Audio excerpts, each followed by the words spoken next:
La Chine ancienne, un monde mythique, un pays où se côtoient des monstres légendaires, d'affreuses sorcières et des traîtres de toutes sortes. Tripitaka, le moine érudit, et le singe, son protecteur, y entreprennent un périlleux voyage à la recherche des célèbres livres de la sagesse. Le pourceau et Torrent se joignent à eux et nos 4 compagnons poursuivent leur périple à travers un monde magique et étrange. Ils connaissent de dangereuses aventures et croisent de redoutables adversaires au cours de la mission qu'ils ont entreprise au nom de l'empereur de Chine et de son peuple. La légende du singe roi, un des plus beaux récits qui nous soit parvenu de Chine. Une expédition comparable à nulle autre. Épopée vers l'ouest.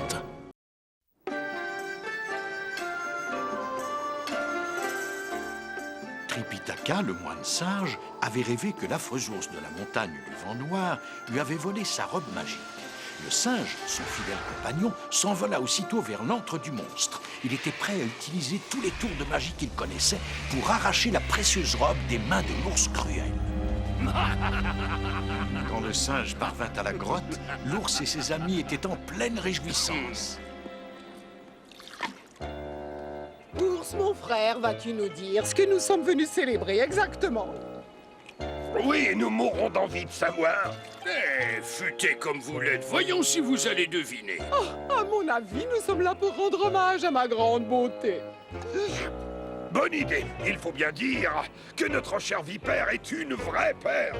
Désolé, tu fais fausse route. Mais je t'accorde une autre chance. Oui. Et si c'était simplement en mon honneur? Nous rendons hommage à son brillant esprit. Ah, tu veux rire? Maître, Eh, toi, viens dire à mes invités ce qu'on célèbre. nous célébrons la destruction par le feu du grand temple de Kuan Yin.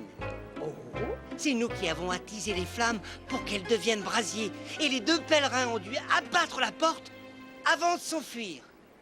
Excellent. On en est débarrassé. On les a bien eus. Eh oui. Ils ne nous embêteront plus maintenant. Tout ça grâce à notre Ils traîtrise. se sont enfuis vers les collines comme des lapins Te volés. connaissant, l'ours, tu as sans doute profité de l'incendie pour dérober quelques objets de valeur. Hein? Dis-nous, la curiosité nous ronge. Comme vous le savez, je ne suis pas un imbécile, et cet incendie m'a donné une occasion en or d'ajouter quelques articles de choix aux innombrables richesses que recèlent déjà mes coffres. Oh, quel esprit malveillant tu as! Ah ah! Le singe! Je t'accuse d'avoir volé la robe de mon maître et je te somme de la remettre immédiatement. Quelle robe! Tu racontes n'importe quoi! Ah, redonne-moi cette robe! Aïe!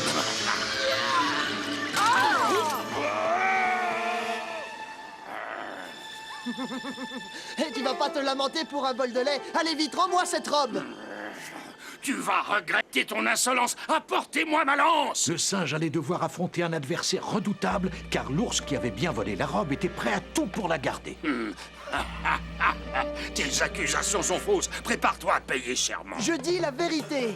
Penses-tu que je risquerais ma vie si je n'étais pas sûr de moi? Non, tu mens, le singe, et à ta place, j'abandonnerai ce petit jeu stupide. Je sais que tu l'as et je me battrai de toutes mes forces pour la ravoir. Avant de lancer des accusations, dis-moi un peu quelle preuve tu as. Mon maître t'a vu voler sa robe dans un rêve, voilà. Mais c'est ça que tu appelles une preuve? Les rêves ne prouvent rien. Si je te disais que j'ai fait un rêve où je te voyais t'enfuir à toutes jambes, à la simple vue de ma redoutable épée, petit singe que tu es. Je te répondrai que je ne crois pas en tes rêves. Le singe savait que le rêve de Tripitaka valait bien davantage que les paroles de l'ours. La vérité était de son côté. Même si l'ours était un combattant acharné, le singe n'avait pas le choix. Il devait reprendre la robe, car sans elle, ni lui ni ses compagnons ne pourraient poursuivre leur voyage. Ça suffit. Là, je commence à perdre patience. Petit singe, Maître, mais que faites-vous là? attends. Il n'y a point de dispute qui ne puisse se résoudre grâce à la raison.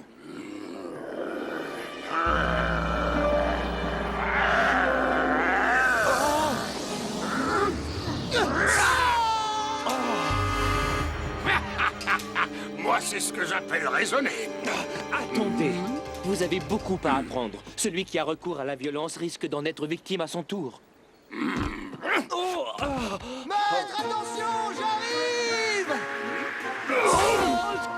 Petit singe! Désolé, c'est l'ours que j'avais visé. Je ne pense pas qu'on en ait fini avec lui, maître. Il a osé vous attaquer, laissez tranquille. Ramenez-moi dans ma grotte et préparez-vous au combat. Ne crois pas que tu vas t'en sortir aussi facilement. Personne ne quitte les lieux tant que je n'aurai pas récupéré la robe qui appartient à mon maître. Si tu veux savoir où elle se trouve, demande à Camfong. N'essaie pas de jeter le blâme sur quelqu'un d'autre. Ça me rend encore plus furieux. Petit singe, attends! J'en ai plus qu'assez de toi et de Petit singe, écoute-moi. Oui, maître, j'écoute. À ta place, je prêterai attention aux paroles de l'ours. Il serait peut-être sage d'aller rendre visite à ce moine Camfong. On ne sait jamais. Toi, tu ne Petit fais rien singe, pour attendre. j'ai Je compris, reviendrai. calme-toi. Je reviendrai. Êtes-vous le moine Camfong? La robe de mon maître, où l'avez-vous cachée? Je ne sais pas de quoi tu veux parler. Je ne suis pas d'humeur à plaisanter. Et pitié, je suis vieux et faible, je vais tout te raconter. Et le méchant moine admit que pour s'emparer de la robe magique de Tripitaka, il avait prétendu être fou de douleur et de chagrin. Et bien pire encore, il avait eu recours à la tromperie et au mensonge pour faire couler de fausses larmes de la statue de la déesse. Seul un esprit vraiment malfaisant pouvait faire une telle chose.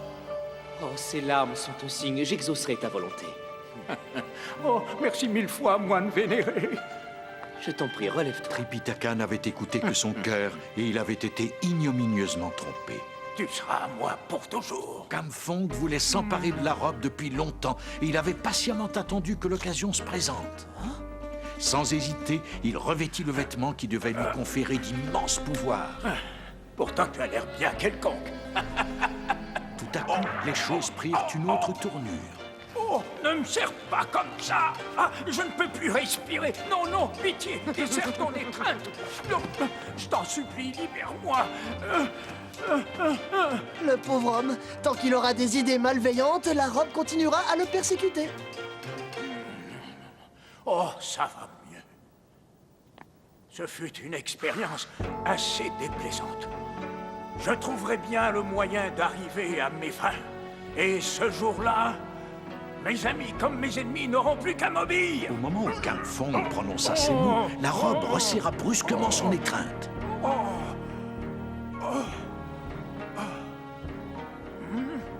Hors de ma vue. Mais il ne pouvait y renoncer. Je sais ce que je vais faire.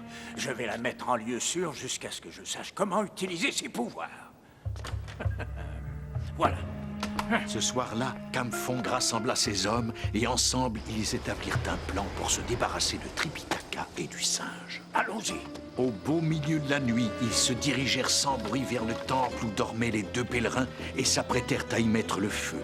Fort heureusement, leur plan devait échouer. Le singe, toujours en alerte, avait entendu les moines parler et avait compris qu'il se tramait quelque chose. Ils ne sont pas endormis.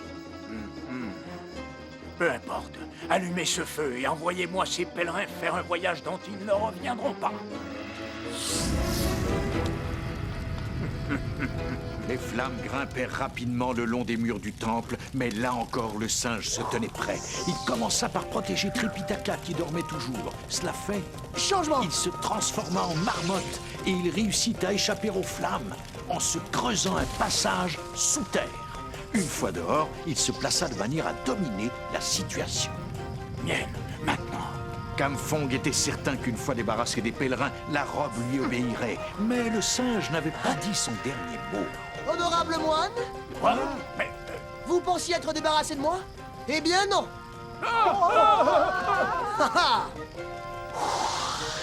Et c'est ainsi que le singe mit les moines en déroute. Mais entre-temps, l'ours s'était introduit dans le temple à l'insu de tous et s'était emparé du précieux vêtement. Rendez-moi cette robe ou vous le regretterez. Elle est à moi. Jamais je ne la rendrai. Ouvrez cette porte.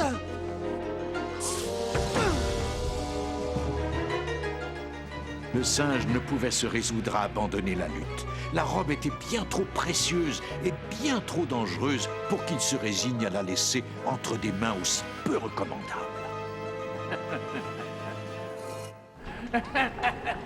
Je vais te donner une petite leçon.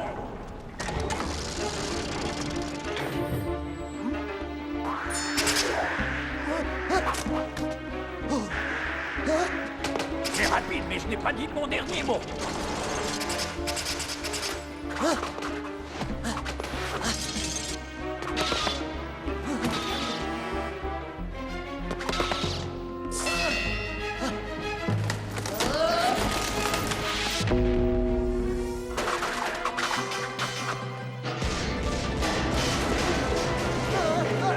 pas aussi puissant que tu le pensais, hein? Élève-toi! Oh, Coquille, viens me protéger! Magnifique! Tu viens de te fabriquer ton propre four! Cela va m'être fort utile! Brûle! Brûle!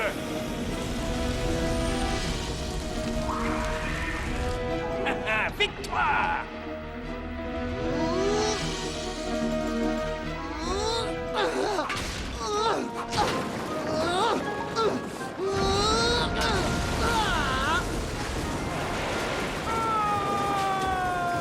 La convoitise avait finalement entraîné la perte de Camfong qui reprit son apparence de cafard. Regardez! Ah, tel est le triste destin des envieux. Les moines du temple furent libérés de leur servitude. Nous vous sommes reconnaissants. J'espère que cela vous servira de leçon, d'accord? Ce n'était pas notre faute. Camfong nous tenait tous en son pouvoir. Et dans votre faiblesse, vous l'avez laissé faire. Bon, mais la robe, où est-elle? Je suis sûr que l'ours s'en est emparé, car tout à l'heure, tandis que le feu faisait rage, nous l'avons vu s'élancer à travers les flammes vers la chambre de Camfong. Oui, il l'a prise. Je l'ai vue. Petit singe, sans cette robe, je crains qu'il nous faille abandonner notre périple. Je la rapporterai, maître! Bonne chance! Et c'est ainsi que le singe se remit en quête de la robe.